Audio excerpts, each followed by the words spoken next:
J'ai été initiée sans le savoir, et cela a bouleversé ma vie. Voilà où j'en suis aujourd'hui. Je n'ai rien à montrer. J'ai tout perdu. Carole était une journaliste éminente de son époque, interviewant des musiciens, acteurs et entrepreneurs célèbres. Mais sa vie a pris un chemin de damnation lorsqu'elle a accidentellement interviewé des esprits maléfiques. Il fut un temps où Carole menait une vie luxueuse. J'ai rencontré des féticheurs, des croque-morts, des employés de morgue et des esprits maléfiques. Disons les choses ainsi, car beaucoup de mes collègues avaient peur. Mais moi, j'étais téméraire.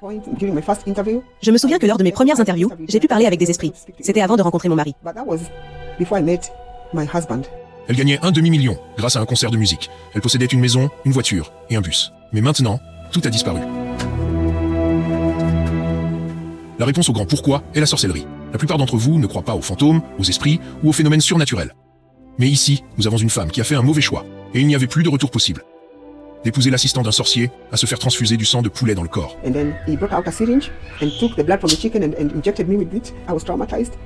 Mais comment s'est-elle retrouvée piégée dans la toile des esprits maléfiques? Comment la sorcellerie l'a-t-elle damnée?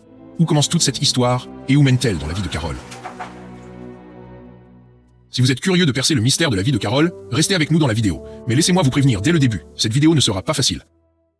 Préparez-vous à être témoin d'une histoire unique en son genre, celle d'une femme qui a tout perdu à cause de la sorcellerie. Commençons. Je m'appelle Caroline, connue sous le nom de Caroline Nyanga, ou CNN, par mes collègues artistes et mes fans. Je suis une chrétienne née de nouveau, maman de 2 enfants et la troisième d'une fratrie de 6. Quand je suis allée en Inde, j'avais seulement 18 ans. Je me souviens. Et le genre de vie que je menais n'était pas conforme à la volonté de Dieu. On faisait la fête tout le temps, 24 heures sur 24. On allait à des beach parties qui duraient 3 jours sans interruption. Il y a de nombreux rebondissements dans la vie de Carole. L'Inde est arrivée au début, à l'apogée de sa vie. Mais elle n'avait aucune idée que ce divertissement allait presque lui coûter la vie. Comment vous êtes-vous intégré en Inde et à sa culture? La culture indienne est très différente, parfois étrange. Beaucoup disent que l'Inde est le centre du diable, à cause de la nature de leur culte. Ils vénèrent les vaches, les chèvres, les statues, plus de 365 dieux. J'accompagnais mes amis indiens dans leur lieu de culte, sans savoir ce que je faisais. J'étais jeune et inconsciente. Pourquoi êtes-vous allé en Inde? Qu'y avez-vous fait? J'y ai obtenu plusieurs diplômes. Une licence en administration publique, sciences finance politique et psychologie sur 3 ans. Ensuite, une licence en journalisme en 1 an, puis un master en communication de masse et journalisme en 1 an également. Au total, j'y ai passé 5 ans et j'avais à peine la vingtaine à la fin de mes études. Connaissant son impressionnant parcours académique, je me demande encore plus comment quelque chose comme la sorcellerie peut détruire une femme aussi intelligente. La vie ne dérape pas à cause d'une seule mauvaise décision. Ce sont toujours une série de mauvaises décisions qui finissent par bouleverser toute une vie. Quelque chose de similaire est arrivé à Carole. Juste avant de rentrer chez moi, j'ai eu un grave accident. J'avais la jambe et le dos cassés, mais je ne mesurais pas la gravité. À l'hôpital, en aile privée, les médecins ont confirmé la fracture du fémur. J'ai dû subir une opération urgente. Ma mère, qui était infirmière à l'époque, est venue avec ma sœur aînée. Je suis restée 1 mois à l'hôpital. La personne responsable de mon accident, un Indien, est venue s'excuser. Je l'ai pardonné. Pendant cette période, on m'a demandé si je voulais donner ma vie au Christ. Je l'ai fait, mais sans réelle conviction, juste parce qu'on m'avait dit que cela aiderait à ma guérison. Et puis, il y avait des morts autour de moi, et j'étais transférée de service en service. J'ai reçu 12 poches de sang et plus de 30 perfusions. On m'injectait 8 fois par jour pendant 1 mois. Mon état s'est un peu amélioré. Ma mère a accepté et j'ai reçu une transfusion de 12 pintes de sang. Ensuite, j'ai eu environ 30 perfusions intraveineuses et 8 injections par jour pendant 1 mois. À partir de là, mon état s'est amélioré.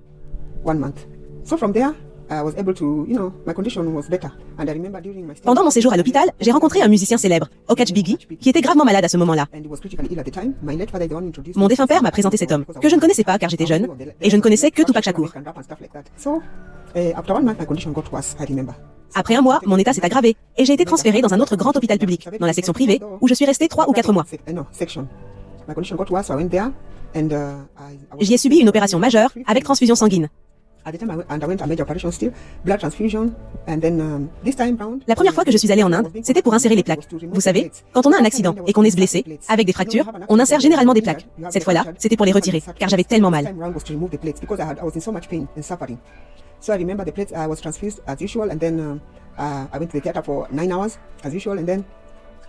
Après cette opération qui a duré 9 heures, les plaques ont été retirées, mais j'ai saigné pendant 5 mois. On m'a dit que c'était spirituel. Les médecins ont suggéré de retirer mon utérus, mais j'ai refusé. Je suis allée dans un pays voisin pour des prières. Et un homme de Dieu a prié pour moi, ce qui a arrêté le saignement instantanément. Je suis ensuite retournée au Kenya, mais un mois après, le saignement est revenu, bien qu'il ne dure plus que 3 ou 4 jours, contrairement aux 5 mois sans arrêt auparavant. De tels accidents fatals laissent parfois des cicatrices à vie sur les gens. Ton accident était-il différent? Après environ 3 ou 4 mois, j'ai été autorisée à sortir. Avant ma sortie, le médecin m'a dit que je ne marcherais plus jamais, que je ne pourrais jamais avoir d'enfant, ni danser. C'était une très mauvaise nouvelle pour moi, surtout à mon jeune âge. Mais je me souviens que ma mère n'a jamais perdu espoir. Elle était infirmière. Une amie à elle lui a conseillé de m'emmener chez un masseur traditionnel. Un homme qui utilise la médecine traditionnelle pour masser, réparer les os cassés ou soigner des fractures. Ma mère m'a donc emmené dans un endroit à Nyanza, appelé Kokoro. Cet homme était très grand. Je me souviens de la première fois où nous sommes allés chez lui. C'était un ami de la famille qui nous avait présenté cet homme. Elle vivait juste à côté. À mon arrivée, je me souviens que cet homme a dû casser à nouveau mes fractures, ce qui était très douloureux. Je crois que ma mère est partie à un moment donné avec son ami. Mais moi, je suis restée là. Parce que je voulais guérir. Tout ce que je voulais, c'était aller mieux. Ensuite, ma mère est revenue. Et cet homme a rassuré ma mère en disant que tout irait bien. Ce massage a duré 5 mois. Je me souviens bien. Quand il a fini, j'ai pu au moins marcher un peu.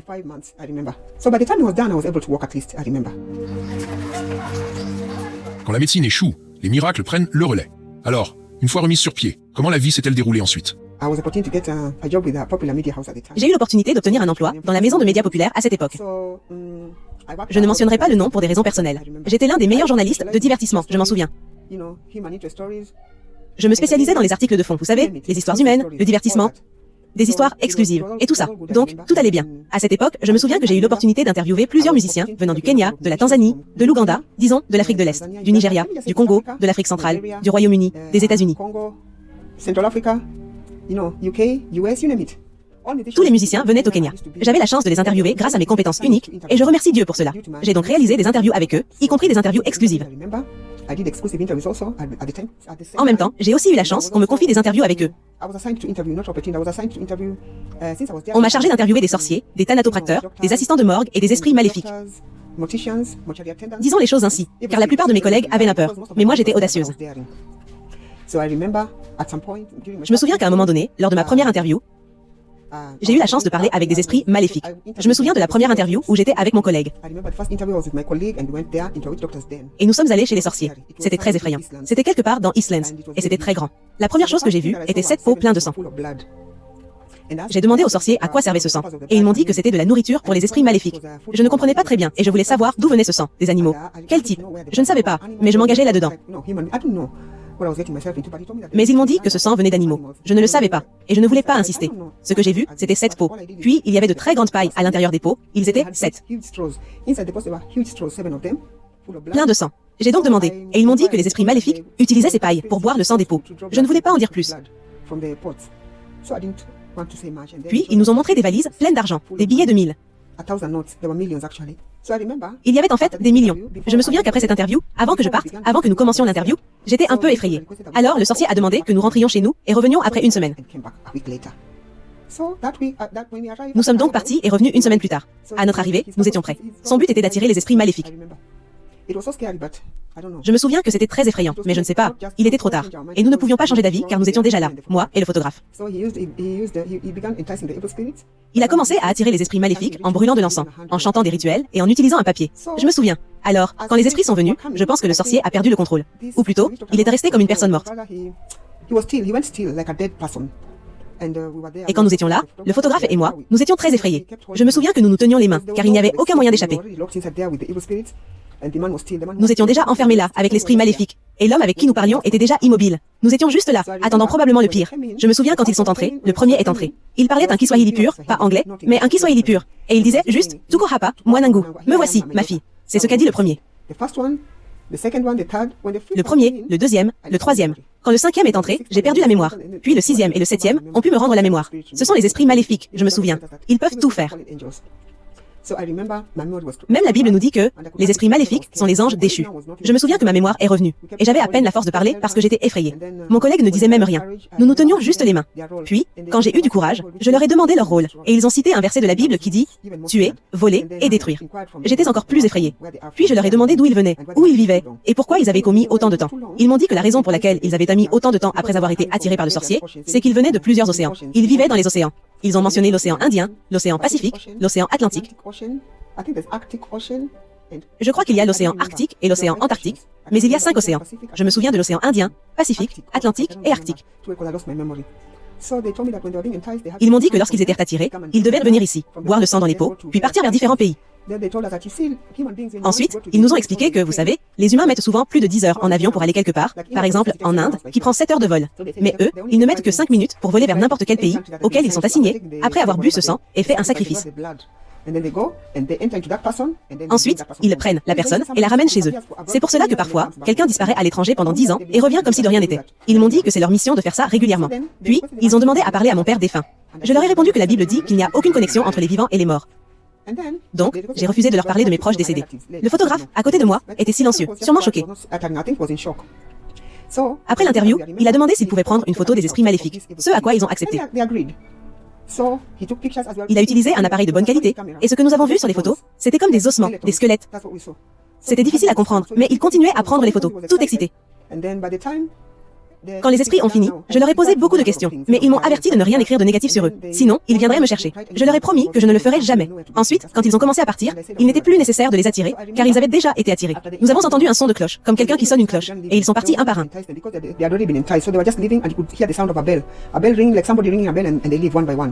Depuis ce jour-là, la vie de Carole a commencé à changer. Quelque chose a basculé en elle.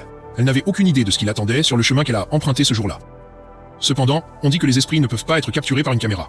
Mais ton collègue a pris des photos, non? Quel en fut le résultat? Je me souviens qu'en partant, les photos ont disparu de l'appareil.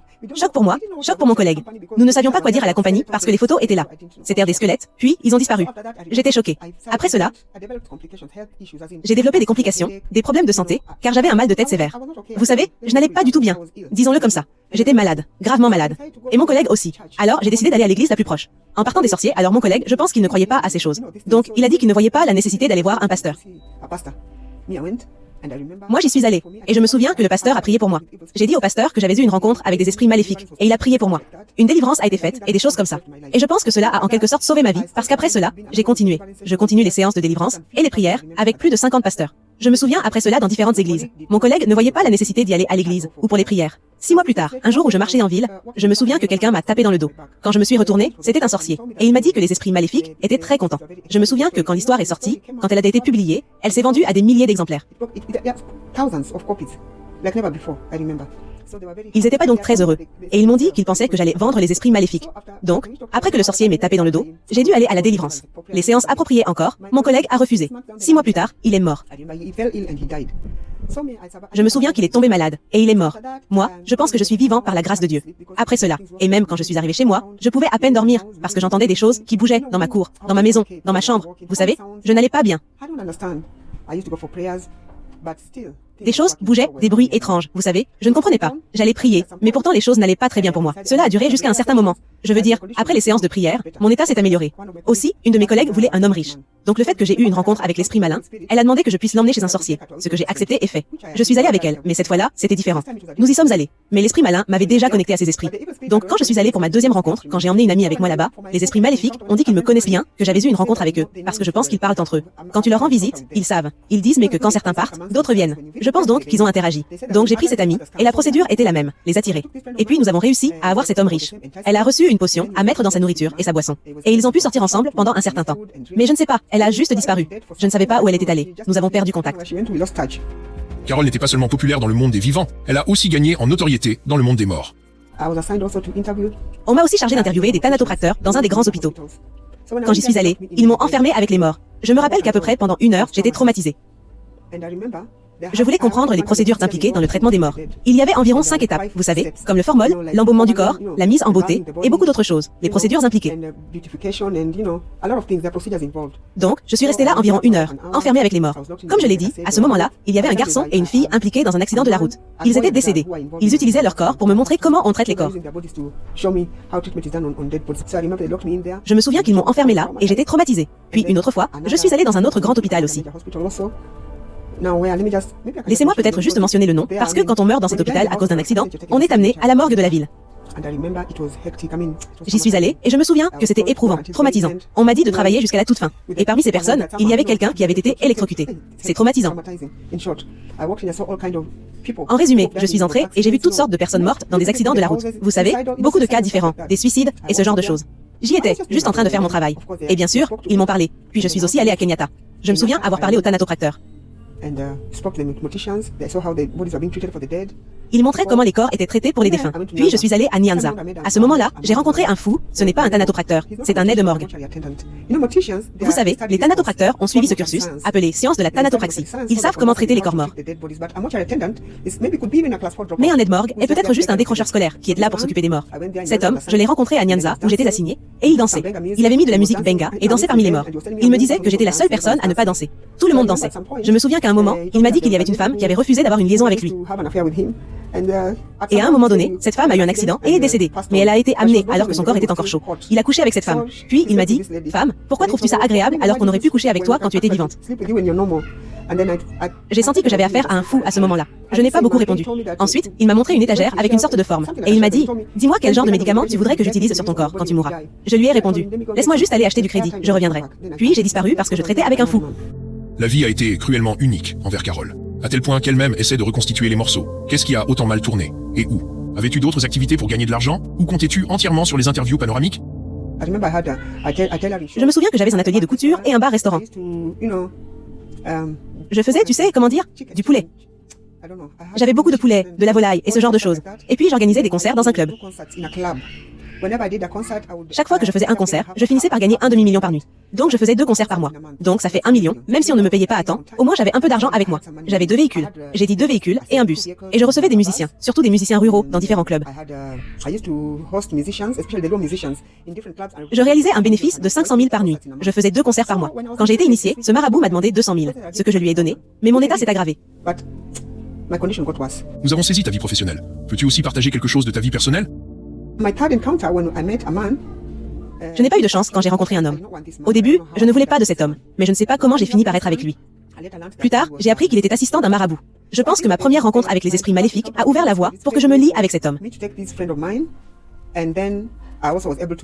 J'ai vécu avec lui plus de 10 ans. Je me souviens que ce n'était pas facile.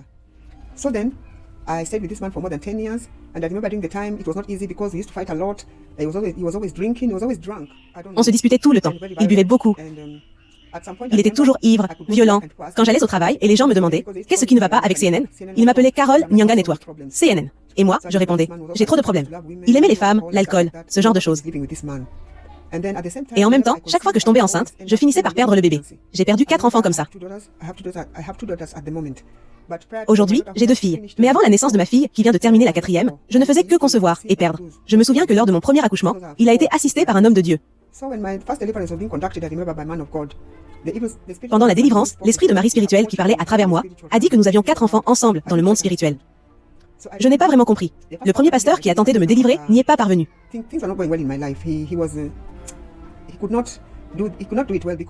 Il a été dépassé par l'esprit. Je me souviens que les membres de l'église sont tous partis. Il y avait 5 pasteurs au départ. 2 sont partis, 3 sont restés. L'esprit en moi, qui se faisait appeler Amos, a terrassé les 3 pasteurs restants. Il a même blessé la jambe de celui qui conduisait la séance. C'était très choquant. Mais je suis restée avec cet homme. Il ne m'a jamais dit qu'il était assistant marabout. Ce n'est qu'après avoir tout perdu, mon entreprise, mon argent, ma santé, qu'il a fini par me l'avouer.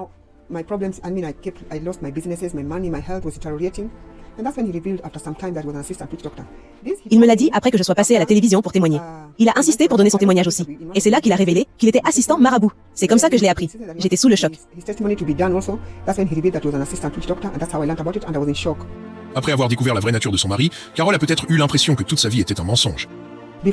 Avant qu'il ne me révèle qu'il était un assistant féticheur, il avait fait venir un autre féticheur chez nous. Je me souviens qu'il dormait dans la chambre de ma fille et qu'il attirait les mauvais esprits là-bas. Donc il était complice avec mon mari. Mais je ne le savais pas. Ils attiraient les mauvais esprits et ils me parlaient. Et bien sûr, ils me connaissaient, parce que j'étais déjà en contact avec eux. Si vous pensez que c'est le pire qui pouvait arriver à Carole, attendez de découvrir les sommets de l'horreur qui l'ont frappé ensuite. À cette époque, j'avais de l'argent, comme je l'ai dit, 200 000, ce que j'avais vraiment. Et il disait que ma vie serait meilleure, que ma santé s'améliorerait, que j'aurais plus d'argent. Alors cet homme, je lui ai donné cet argent, puis il a préparé une concoction et me l'a donné à boire. Cette concoction, une petite lampe, était faite dans des cadavres, tu sais, et avec des ossements de mort. La chair de mort aussi, et provenant du cimetière où ils sont enterrés. Il mélangeait tout ça, et nous le faisait boire. Les gens qui sautaient dans ces concoctions mouraient. Mais j'ai réussi à survivre. Ensuite, on m'a demandé d'utiliser cette concoction pour ramener quelque chose. Ce que j'ai fait. Je l'ai ramené. Et les instructions étaient de la ramener puis de me mettre nue devant un miroir avec mes os. Ce que j'ai fait parce que je suivais les instructions. Alors, je suis venue et j'ai dit aux esprits maléfiques, me voici, faites comme vous le souhaitez. Donc je pense qu'ils se connectaient, les esprits se connectaient à moi sans que je m'en rende compte. Je ne savais pas ce que je faisais à ce moment-là. J'ai perdu la mémoire. Puis on m'a donné une feuille blanche à mettre sous mon oreiller. Et le matin, quand je me suis réveillée, car j'avais fermé ma chambre à clé, il y avait des écrits sur cette feuille noire. Avec du sang. C'était écrit avec du sang. Mais tu sais, les humains écrivent de gauche à droite. Les esprits maléfiques écrivent de droite à gauche. Mais je ne sais pas comment l'expliquer. Nous écrivons de gauche à droite, n'est-ce pas? Eux écrivent dans l'autre sens, de droite à gauche. Ce sont des écritures étranges. C'était écrit avec du sang.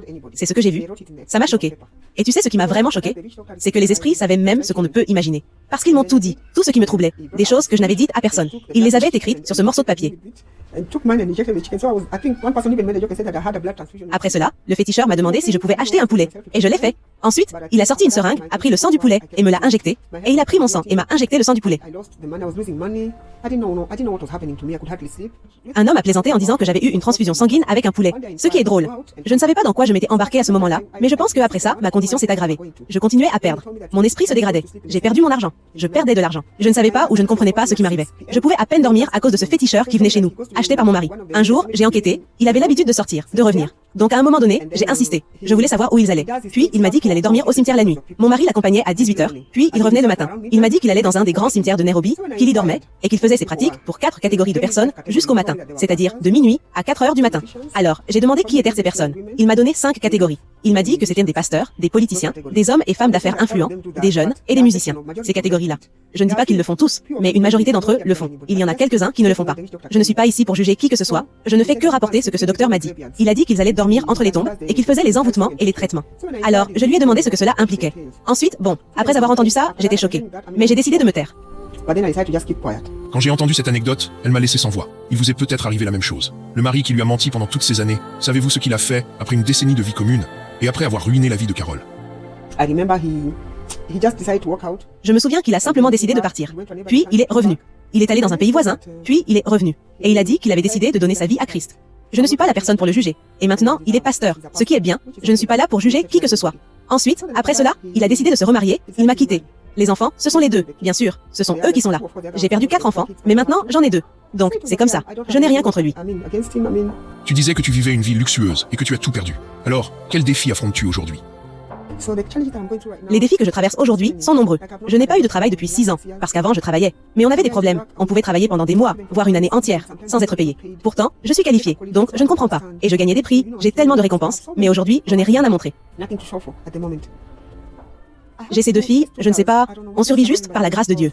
Mais ce n'est pas facile du tout, vous savez, quand on ne travaille pas. Et j'ai essayé de postuler à des emplois, mais rien ne marche pour moi. Certains hommes de Dieu, je ne veux pas les condamner comme je te l'ai dit, mais ils ont dit que mon cas est spirituel.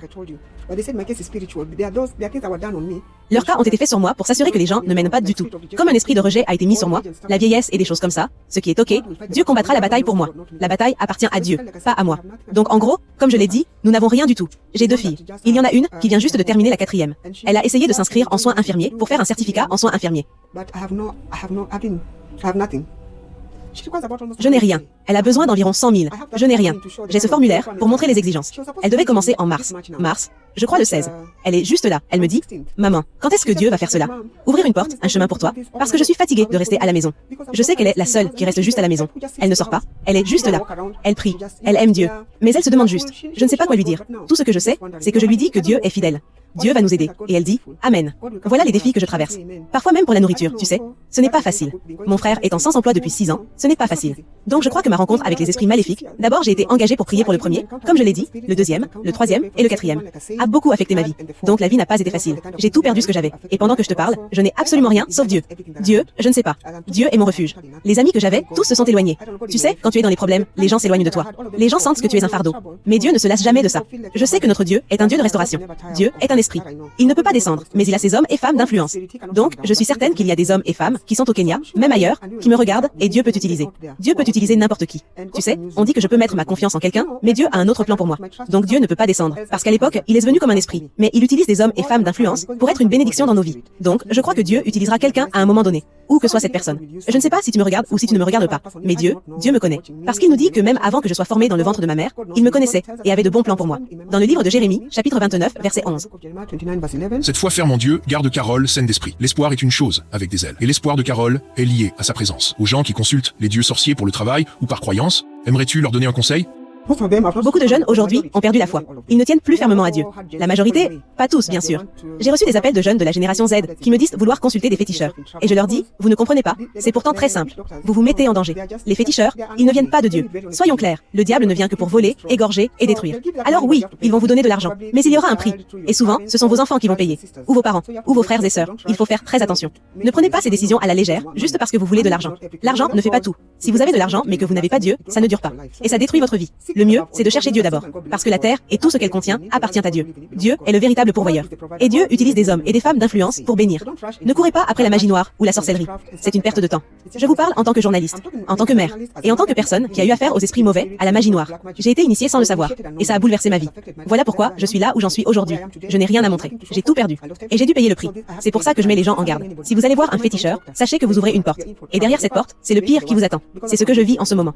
Notre curiosité pour l'inconnu peut parfois nous coûter la vie. Carole est l'exemple parfait de quelqu'un qui a nourri sa curiosité. Et tout perdu.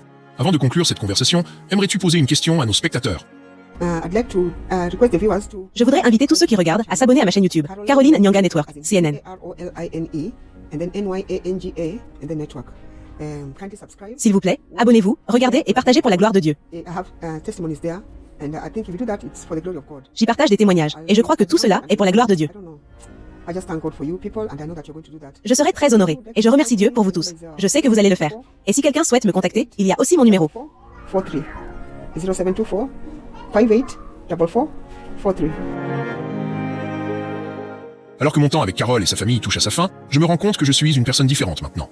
J'étais étranger à un monde qui n'existe même pas autour de nous, mais qui affecte les gens jusqu'au plus profond d'eux-mêmes. Après avoir écouté l'histoire de Carole, je suis sans voix, et je pense que vous l'êtes aussi. Parfois, la vie prend une direction que nous n'avions jamais prévue, et tout nous échappe. Quelque chose de similaire est arrivé à Carole.